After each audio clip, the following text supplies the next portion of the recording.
ಬಾಬಾ ಸಾಹೇಬ್ ಅಂಬೇಡ್ಕರ್ ಮೀಸಲಾತಿ ಜಾರಿ ಮಾಡಿದಾಗಿಂದ ಮೀಸಲಾತಿ ಪಟ್ಟಿಯಲ್ಲಿ ಇದೆ ಸಂವಿಧಾನಬದ್ಧವಾಗಿ. ಆದ್ರೆ ನೀವು ಮಾಡಿದ್ದೇನು? ನಮ್ಮ ಅನ್ನ ಕದ್ದು ತಿಂದವರಿಗೆ ಕದ್ದು ಇದ್ದ ಅಪರಿಸಿದವರಿಗೆ ನೀವು ಮತ್ತೆ ಕೊಟ್ಟಿದ್ದೀರಾ ಅಂದ್ರೆ ಇದು ಯಾವ ತರ ಸಾಮಾಜಿಕ ನ್ಯಾಯ? ಅಣ್ಣಂದ್ರ ನೀವು ನಮ್ಮ ಪಾಲ್ ತಗೊಂತೀರಲ್ಲ, ಇನ್ನೂ ಹೊಟ್ಟೆ ಅಷ್ಟು ಮುಗ್ದಿಲ್ಲ ನಿಮ್ಗೆ. 78 ವರ್ಷದಿಂದ ನಮ್ಮ ಅನ್ನ ಕಿತ್ಕೊಂಡ್ ತಿಂದಿರಾ, ನಮ್ ಉದ್ಯೋಗ ತಗೊಂಡಿದ್ದೀರಾ, ನಮ್ ಸಾಕ್ಷರತೆ ಪ್ರಮಾಣ ತಗೊಂಡಿರಾ, ಇನ್ನೂ ಹಸಿವಿಗಿಲ್ಲ ನಿಮ್ಗೆ. ನಿಮ್ ಸರ್ಕಾರ ಹೋಗ್ಬೇಕು ಅಂತೇಳಿ ನೀವೇನಾರೇ ಮಾಡಿದ್ದೆ ಆದ್ರೆ 49 ತಲೆಮಾರಿಗಳು ಆತ್ಮಹತ್ಯೆಗೂ ಶರಣಾಗ್ತವೆ.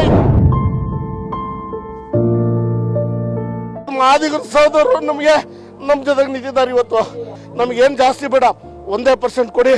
ನೀವೊಂದು ಮತ್ತೊಂದು ದೇವರಾಜ ಸಾಲಲ್ಲಿ ನಿಲ್ತೀರಾ, ಮತ್ತೊಬ್ಬ ನಮ್ಮ ಅಲೆಮಾರಿ ಪಾಲಿನ ಅಂಬೇಡ್ಕರ್ ಆಪತ್ ಬಂದ್ರು ಆಗ್ತೀರಾ? ನಿಮ್ ಕೈ ಮುಗಿದು ಕೇಳ್ಕೊಂತೀನಿ, ನಮ್ಗೆ ಮೊದ್ಲೇನಿದೆ 1% ಕೊಟ್ಬಿಡಿ. ನಾವು ಆರಾಮಾಗಿ ನೀವೇನ್ ಬೇರೆ ಜನಾಂಗದಿಂದ ತಂದಿರೋ ಅವ್ರಿಗೂ ಸೇರಿಸ್ಕೊಂಡು ಅಣ್ಣ ತಮ್ಮ ಹತ್ರ ಬದುಕ್ತಿಸಿದ್ರೆ. ರಾಜ್ಯ ಸರ್ಕಾರ ಅನ್ಯಾಯಯುತವಾಗಿ ವರ್ಗೀಕರಿಸಿರುವಂತಹ ಒಳ ಮೀಸಲಾತಿಯ ವಿರುದ್ಧ ಇವತ್ತು ಆಕ್ರೋಶ ಭುಗಿಲೆದಿದೆ.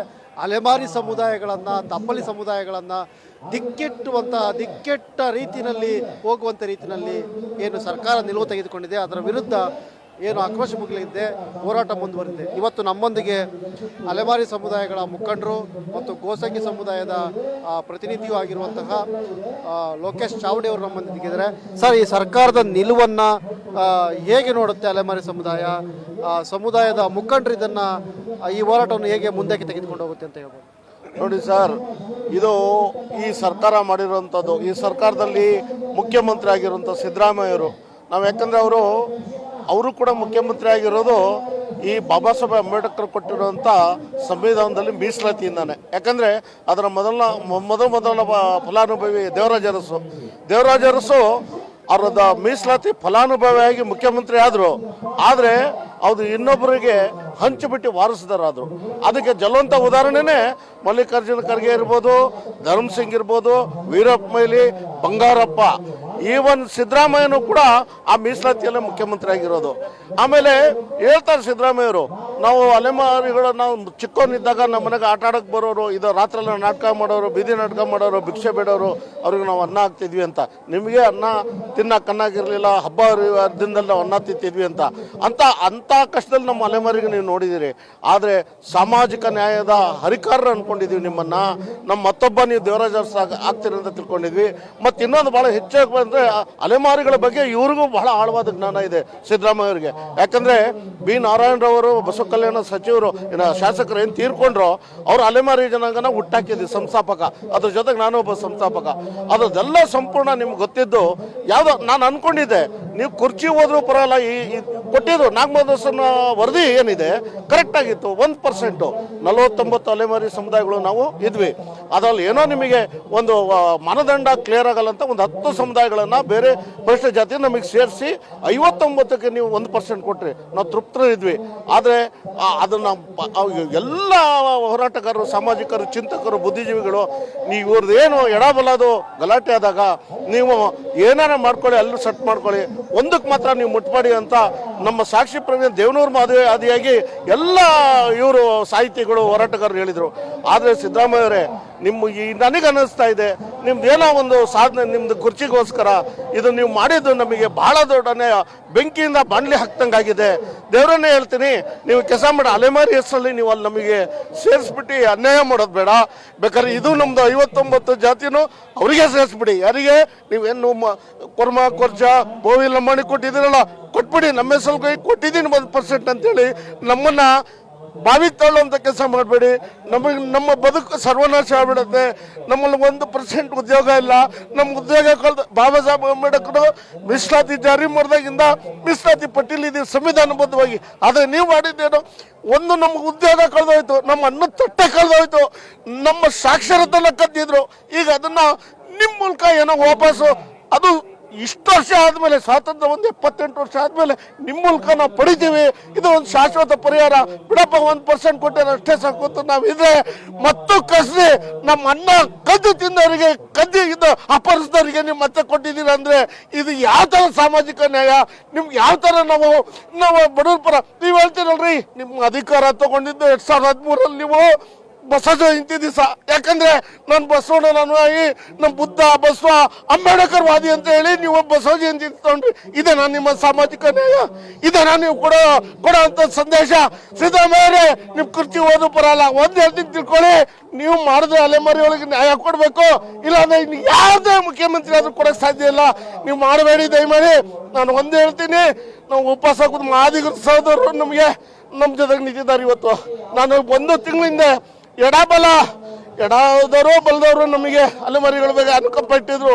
ಯಾವಾಗ ನಾಗಮೋದರ್ಸಿ ಜಾತಿ ವರದಿ ಜಾರಿ ಬಂತು ಅವಾಗ ಅವರಲ್ಲಿ 2 ಗುಂಪಾಯಿತು. ನಮ್ಗೆ ತಪ್ಪಿಕೊಂಡು ಅಲೆಮಾರಿ ಸಹೋದರರು ಅವ್ರು ಹೇಳಿದ್ದಾರೆ, ಆ ಧೈರ್ಯದ ಮೇಲೆ ನ್ಯಾಯ ಸಿಗೋವರೆಗೂ ಅವ್ರು ನಿಮ್ಮ ಜೊತೆಗೆ ನಿಮ್ಗೆ ಸಿಗೋವರೆಗೂ ನಾವು ಟೆಂಟ್ ಖಾಲಿ ಮಾಡಲ್ಲ ಅಂತ. ನಮ್ಮ ಹತ್ರ ದುಡ್ಡಿಲ್ಲ ಇದು ಮಾಡೋದಕ್ಕೆ, ಅವರೇ ಎಲ್ಲ ಹೊಂದಿಸ್ಕೊಡ್ತಾ ಇದ್ದಾರೆ. ಅವ್ರು ಹೇಳಿದ್ದಾರೆ ನಾಳೆಯಿಂದ ಕರೆ ಕೊಡ್ತಾರೆ, ನಾವು ಇರ್ತೀವಿ. ಒಂದು ಪಕ್ಷ ನಿಮ್ಮ ಕುರ್ಚಿಗೆ ನಿಮ್ಮ ಸರ್ಕಾರ ಹೋಗ್ಬೇಕು ಅಂತೇಳಿ ನೀವೇನಾರೇ ಮಾಡಿದ್ದೆ ಆದರೆ 49 ತಲೆಮಾರಿಗಳು ಆತ್ಮಹತ್ಯೆಗೂ ಶರಣಾಗ್ತೀವಿ. ಯಾರು ಆಗ್ತಾರೋ ಬಿಡ್ತಾ ಗೊತ್ತಿಲ್ಲ. ಒಂದು ಜನ ಅಂತ ಇಲ್ಲಿ ಸಾಯಕ್ಕೆ ರೆಡಿ ಇದ್ದೀವಿ. ನಮ್ಮ ಸತ್ತ ಎಣದ ಮೇಲೆ ಆದರೂ ನೀವು ನಮಗೆ 1% ನ್ಯಾಯ ಕೊಡ್ಬೇಕು ಸಿದ್ದರಾಮಯ್ಯರೇ. ಇದು ನೋಡಿ, ನೀವು ಮಾಡ್ತಾ ಇರೋದು ನಿಮ್ಮ ಸಿದ್ಧಾಂತಕ್ಕೆ, ನೀವು ಬೆಳೆದು ಬಂದಿರೋ ಇದಕ್ಕೆ, ನೀವೆಲ್ಲ ಆದರ್ಶ ನೀವು ಏನಿದೆ ಎಲ್ಲದ ವಿರುದ್ಧ ಅದು ಅಲ್ಲ. ನೋಡಿ, ನೀವು ಹೇಳ್ತಾ ಇದ್ರಿ ನಮಗೆ ನ್ಯಾಯಾಲಯದ ಇದಿದೆ ಕೇಂದ್ರ ಸರ್ಕಾರದ, ಅದೆಲ್ಲ ಕ್ಲಿಯರ್ ಆಯಿತು. 341 ಕ್ಲಿಯರ್ ಆಯಿತು. ಆಮೇಲೆ ಜೊತೆಗೆ ನಿಮ್ಗೆ ಅಧಿಕಾರನ ಹಂಚೋದು, ಮೀಸಲಾತಿ ಕೊಡೋದು ಆಯಾ ರಾಜ್ಯಕ್ಕೆ ಕೊಟ್ಟಿದ್ದಾರೆ. ಇನ್ನೇನು ಅಡೆತಡೆ? ಯಾರೋ ಒಬ್ರು ಅವರಿಗೆ ಅಂತ ಅಣ್ಣಂದ್ರ ನೀವು ನಮ್ಮ ಪಾಲಕ್ ತಗೊಂತಿರಲ್ಲ, ಇನ್ನೂ ಹೊಟ್ಟೆ ಅಷ್ಟು ಮುಗ್ದಿಲ್ಲ ನಿಮ್ಗೆ. 78 ವರ್ಷದಿಂದ ನಮ್ಮ ಅನ್ನ ಕಿತ್ಕೊಂಡು ತಿಂದಿರಾ, ನಮ್ಮ ಉದ್ಯೋಗ ತಗೊಂಡಿದ್ದೀರಾ, ನಮ್ಮ ಸಾಕ್ಷರತೆ ಪ್ರಮಾಣ ತಗೊಂಡಿರಾ, ಇನ್ನೂ ಹಸಿವಿನಿಗಿಲ್ಲ ನಿಮ್ಗೆ. ನಿಮ್ಗೇನು ಒಂಚೂರು ತಾಯಿ ಕರಣಿಲ್ವಾ? ನಾನು ಹೇಳ್ತೀನಿ, ಇದು ಬಹಳ ದೊಡ್ಡ ದುರಂತ ಇದಾಗ್ತದೆ. ನಾವು ಸುಮ್ಮನೆ ಇರೋರೆಲ್ಲ, ನಾವು ಪ್ರಾಣ ಹೋದ್ರು ಪರ ಇಲ್ಲ ಸಿದ್ದರಾಮಯ್ಯರೇ. ನಾವು ಈಗ ನಮ್ಮ ಮಾದಿಗ ಸೋದರ ಜೊತೆಗೆ ನಮ್ಮ ಹೋರಾಟನ ನಾವು ಕಂಟಿನ್ಯೂ ಮಾಡ್ತೀವಿ. ನೀವು ಮಾಡ್ತೀರಾ ಅನ್ಕೊಂತೀನಿ. ನೀವೇನು ಬಿಡ್ರಿ, ಬಡವರಿಗೆ ಪರ ನಿಮ್ಮ ಅಧಿಕಾರ ಹೋದ್ರು ಪರ ಸಿದ್ದರಾಮಯ್ಯರೇ. ನಿಮ್ಮ ದತ್ತವಾದ ಒಂದು ಅಧಿಕಾರವನ್ನು ಚಲಾಯಿಸ್ಬಿಟ್ಟು ನಮಗೇನು ಜಾಸ್ತಿ ಬೇಡ, 1% ಕೊಡಿ. ನೀವೊಂದು ಮತ್ತೊಂದು ದೇವರಾಜ ಸಾಲಲ್ಲಿ ನಿಲ್ತೀರಾ, ಮತ್ತೊಬ್ಬ ನಮ್ಮ ಅಲೆಮಾರಿ ಪಾಲಿನ ಅಂಬೇಡ್ಕರ್ ಆಪತ್ಮಂದ್ರು ಆಗ್ತೀರಾ. ಇದು ಬಿಟ್ಟಿದ್ದಾದರೆ ಭಾಳ ಗೌರವ ಇಟ್ಕೊಂಡಿದ್ದೀನಿ ನಿಮ್ಮ ಮೇಲೆ. ಏನೋ ನಜಿ ಅಂಬೇಡ್ಕರ್ ದೇವರಾಜ ಮೇಲೆ ಇಟ್ಕೊಂಡಿದ್ದೋ ಅಷ್ಟು ಗೌರವ ಇಟ್ಕೊಂಡಿದ್ವಿ. ಭಾಳ ಇವತ್ತು ಬೆಳಗ್ಗೆನೂ ಭೇಟಿ ಆದಾಗ ನೀವು ಹೋಗ್ರಯ್ಯ ಅವ್ರ ಜೊತೆಗಿರಿ ಅಂತೀರಿ. ಹೆಂಗ್ರಿ ಇರೋದು? 2 ಜಾತಿ ಕೋಶದಲ್ಲಿ ಅಲೆಮಾರಿ ಕೊರ್ಮ ಕೊರ್ಚತ್ತಲ್ಲೇ ಬದುಕಕ್ಕಾಗಿಲ್ಲ ನಾವು. ಇನ್ನು ಅವ್ರ ಹತ್ರ ನಾವು ಬದುಕಕ್ಕಾಗತ್ತಾ? ಹೆಂಗೆ ನೀವು ಯಾವ ಥರ ನಿಮ್ಗೆ ಎಲ್ಲಿ ನೀವು ಅದು ಹೇಳಬೇಕಾದ್ರೆ ಒಪ್ಕೊಳ್ಬೇಕಾದ್ರೆ ನಿಮಗೆ ನೀವು ಇದು ಕೊಟ್ಟರೆ ನನಗೆ ಗೊತ್ತಿಲ್ಲ. ಭಾಳ ನಮಗೆ ನಿಮ್ಮ ನಿಜಾಲು ಶಾಪಕ್ಕೆ ಗುರಿ ಆಗ್ತೀರಿ. ನೀವು ನಿಜಾಲು ಈಗಲಾದರೂ ನೀವು ಅದು ಇದಾಗೋದ್ರೊಳಗೆ ತಿದ್ದುಪಡಿ ಮಾಡಿ ನಮ್ಗೆ 1% ಕೊಟ್ಟರೆ ನೀವು ಈ ಒಂದು ಶಾಶ್ವತ ಉಳಿತೀರಾ. ಇಲ್ಲ ನಿಮ್ಗೆ ಯಾವ ನೊಬೆಲ್ ಪ್ರಶಸ್ತಿನೂ ಇದಕ್ಕಿಂತ ದೊಡ್ಡದಾಗೋದಿಲ್ಲ. ಇದನ್ನು ನಮ್ಗೆ ದಯಮಾಡಿ ಕೊಡಿ. ನೀವು ನಮ್ಮ ಎದೆಯಲ್ಲಿ ಉಳಿತೀರಾ, ನೀವು ನಮ್ಮ ಹೃದಯದಲ್ಲಿ ಉಳಿತೀರಾ ಸಿದ್ದರಾಮಯ್ಯರೇ. ಭಾಳ ಅನ್ಯಾಯ ಮಾಡಿದ್ದೀರಿ. ನನಗೆ ನೀವು ಈ ಥರ ಡಿಸಿಷನ್ ತೊಗೊಂತ ಬೇಕಾದ್ರೆ ಅಧಿಕಾರ ತ್ಯಾಗ ಮಾಡ್ತಿದ್ರಿ. ನೀವು ಯಾರಿಗೋ ಹೇಳಿ ಕ್ಲಿಯರಾಗಿ ಗೊತ್ತಾಗ್ತಾ ಇದೆ. 59 ಜಾತಿ ಸೇರಿ 5 ಲಕ್ಷ ಇದೀವಿ ನಾವು. ಅವ್ರು 3 ಜಾತಿಯವರು 38 ಲಕ್ಷ ಇದ್ದಾರೆ. 5 ಲಕ್ಷ ಅವರು 59 ಜಾತಿ, ಅವ್ರು 3 ಲಕ್ಷ 38 ಲಕ್ಷ. 3-4 ಜಾತಿಯವ್ರ ಜೊತೆಗೆ ನಾವು ತಿನ್ನಕ್ಕಾಗತ್ತೇನ್ರಿ? ಏನ್ರಿ ಮಾತಾಡ್ತೀರಾ? ಸ್ಕೂಲಲ್ಲಿ ಒಂದು ಉದಾಹರಣೆ ಕೇಳಿದ್ರಿ. ಸ್ಕೂಲ್ ವಿಸಿಟಿಗೆ ಹೋದಾಗ ಹೇಳಿದ್ರಿ, ಒಂದು ಹುಡುಗಿ ಕೇಳಿದ್ಲು, ಜನರಲ್ ಹುಡುಗಿ, ಏನು ಪರಿಶಿಷ್ಟ ಜಾತಿಗೆ ನೀವು ಬಸ್ ಕೊಡ್ತೀರಿ, ಸ್ಕಾಲರ್ಶಿಪ್ ಕೊಡ್ತೀರಿ, ತಾರತಮ್ಯ ಯಾಕೆ ಮಾಡ್ತೀರಿ ಅಂದಾಗ ಕರೆದೇನಂದ್ರಿ ನೀವು? ಬರ ಮೇಲೆ ಮನೆಯಾಗ 2 ಜನ 3 ಜನ ಹೆಣ್ಮಕ್ಳಿದ್ರೆ ಒಬ್ಳು ಭಾಳ ವೀಕ್ ಇರ್ತಾಳೆ, ಒಂದೇ ತಾಯಿ ಏನು ಮಾಡ್ತಾಳೆ, ಚೆನ್ನಾಗಿದ್ದವ್ರಿಗೆ ಬಿಡ್ತಾಳೆ. ಆ ವೀಕ್ ಇರೋಳಿಗೆ ಫಸ್ಟು ವಿಶೇಷವಾದ ಗಮನ ಕೊಟ್ಟು ಅವಳಿಗೆ ಉಪಚಾರ ಮಾಡಿ ಊಟ ಉಪಹಾರ ಕೊಡ್ತಾಳೆ. ಯಾಕಂದರೆ ಅವಳು ನಿಮ್ಮ ಥರ ಆಗಲಿ ಅಂತ. ಎಲ್ಲೋಯ್ತು ನಿಮ್ಮ ಸಿದ್ಧಾಂತ? ಎಲ್ಲೋಯ್ತು ನಿಮ್ಮ ನೀತಿ? ಇದು ಒಳ್ಳೇದಾಗೋದಿಲ್ಲ ಸಿದ್ದರಾಮಯ್ಯರೇ. ಆಗಲಿ, ನಮಗೆ ಮಾತ್ರ ಹಂಗೆ ಕೊಡೋದೇ ಆದರೆ ಅಲೆಮಾರಿ ಹೆಸರು ಕೊಟ್ಬಿಡಿ, ಅಷ್ಟವ್ರಿಗೆ ಕೊಟ್ಬಿಡಿ. ನಾವು 78 ವರ್ಷ ಬೀದಿಯಲ್ಲಿ ಇದ್ದೀವಿ. ನಾವು ಈ ಭೂಮಿ ವಾರಸ್ದಾರು. ನಾವು ಆ ಕಡೆ ಕಾಡು ಇಲ್ಲ, ಈ ಕಡೆ ನಾಡು ಇಲ್ಲ. ಅತಂತ್ರ ಸ್ಥಿತಿ. ನಿಮ್ಮಿಂದ ಭಾಳ ಭರವಸೆ ಇಟ್ಕೊಂಡಿದ್ವಿ. ಯಾವಾಗ ನೀವು 13ರಿಂದ 18 ಮುಖ್ಯಮಂತ್ರಿ ಆಗಿದ್ದಾಗ 16, 17ರಲ್ಲಿ ಕೋಶ ಮಾಡಿ ನೀವು ಯಾವಾಗ ಇಡೀ ಇಂಡಿಯಾದಲ್ಲಿ ಯಾರೂ ಮಾಡಿರಲಿಲ್ಲ. ಅಲೆಮಾರಿ SC ಪಟ್ಟಿ ಕೈ ಹಾಕಕ್ಕೆ ಧೈರ್ಯ ಮಾಡ್ತಿರ್ಲಿಲ್ಲ. ಅಂಥ ಧೈರ್ಯನ ನೀವು ಪ್ರದರ್ಶನ ಮಾಡಿ ನಮಗೆ 49 SC ಅಲೆಮಾರಿಗಳು, 23 ST ಅಲೆಮಾರಿಗಳನ್ನು ತೆಗೆದು ಅಲೆಮಾರಿ ಕೋಶ ಮಾಡಿ 100 ಕೋಟಿ ಕೊಟ್ಟಿದ್ರಿ. ಆಮೇಲೆ ಬಂದು ಇನ್ನೆರಡು ನಮ್ದು ದೊಡ್ಡ ಅಣ್ಣಂದ್ರು ಸೇರಿಕೊಂಡು ಏನಾಯ್ತು ಅಂತ ಗೊತ್ತಿದೆ. ಇಷ್ಟೆಲ್ಲ ಗೊತ್ತಿದ್ದು ನೀವು ಮಾಡಿದ್ದು ಘನಘೋರ ಅಪರಾಧ. ಸಿದ್ದರಾಮಯ್ಯವರೇ, ಇದು ಮಾತ್ರ ನಾವು ಕ್ಷಮಿಸಲ್ಲ. ನಮ್ಮ ಕಣ್ಣೀರು ಅವರಿಗೂ ಒಳ್ಳೇದಾಗೋದಿಲ್ಲ. ನಾವು ಶಾಪ ಅಂತ ಹಾಕಲ್ಲ. ಅವ್ರಿಗೆ ಎಷ್ಟೇ ಹೊಟ್ಟೆ ಇನ್ನೂ ವರ್ಷ ತಿರುಗಿರಲ್ರಿ. ನಾವು ಇನ್ನೇನು ಮಾತಾಡೋಕೆ ನನ್ನ ಹತ್ರ ಆಗ್ತಾ ಇಲ್ಲ. ನಿಮ್ಮ ಕೈ ಮುಗಿದು ಕೇಳ್ಕೊತೀನಿ, ನಮ್ಗೆ ಮೊದಲೇನಿದೆ 1% ಕೊಟ್ಬಿಡಿ. ನಾವು ಆರಾಮಾಗಿ ನೀವೇನು ಬೇರೆ ಜನಾಂಗದಿಂದ ತಂದಿರೋ ಅವ್ರಿಗೂ ಸೇರಿಸ್ಕೊಂಡು ಅಣ್ಣ ತಮ್ಮ ಹತ್ರ ಬದುಕ್ತೀನಿ ಸಿದ್ದರಾಮಯ್ಯವರೇ, ಇದೊಂದು ಕೆಲಸ ಮಾಡಿಕೊಡಿ ಅಂತ ನನ್ನ ಮಾತನ್ನು ನಾನು ಮುಗಿಸ್ತೀನಿ. ನಿಜಕ್ಕೂ ಸಂಕಟ ಆಗುತ್ತೆ. ಚಾವಡಿ ಲೋಕೇಶ್ ಅವರು ಗೋಸಂಗಿ ಸಮುದಾಯದವರು ತುಂಬ ಕಣ್ಣೀರಾಗ್ತಾ ಇದ್ದಾರೆ. ಈ ಕಣ್ಣೀರು ಸರ್ಕಾರಕ್ಕೆ ಅರ್ಥ ಆಗಲಿ ಅಂತ ನಾವು ಬಯಸ್ತೀವಿ. ಇಡೀ ಮಾದಿಗ ಸಮುದಾಯ ಈ ಹೋರಾಟದೊಂದಿಗೆ ನಿಂತಿದೆ. ಮತ್ತೆ ಈ ಏನು ಹೋರಾಟ ನಡೀತಿದೆ ಇದಕ್ಕೆ ಸರ್ಕಾರ ನಿಜಕ್ಕೂ ತಲೆಬಾಗುತ್ತಾ ಎಂಬುದೇ ನಮ್ಮ ಮುಂದಿರುವ ಪ್ರಶ್ನೆ. ಕ್ಯಾಮರಾ ಪರ್ಸನ್ ಅಮೀನ್ ಜೊತೆ ಯತಿರಾಜ್ ಬೇಲಹಳ್ಳಿ, ಬೆಂಗಳೂರು.